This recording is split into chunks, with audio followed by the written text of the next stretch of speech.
Hello friend, मैं कुसुम राय। मैं अपने यूट्यूब चैनल पर आप सभी का स्वागत करती हूँ।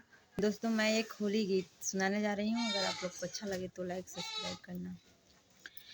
चढ़त फागुनवा भंगिया मांगाई हो, मोरा भोला बाउराइले।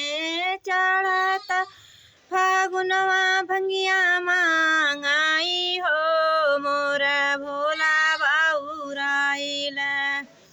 भोला बाउराइला हो, भोला बाउराइला, भोला बाउराइला हो, भोला बाउराइला।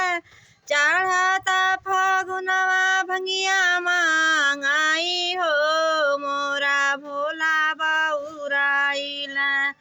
मेवा मिठाई उनके माना ही ना भावे, मेवा मिठाई उनके माना ही ना भावे।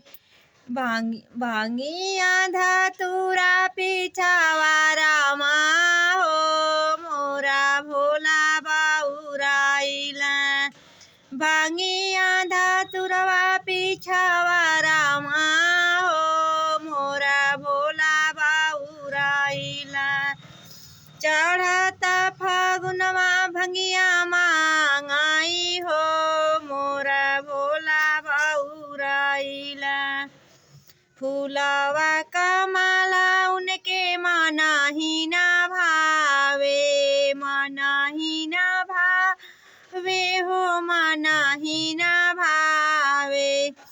नागावा का हरावा लपेटाले हो, मोरा भोला बाउराइले। चढ़ता फागुनवा भंगिया मांगाई हो, मोरा भोला बाउराइला।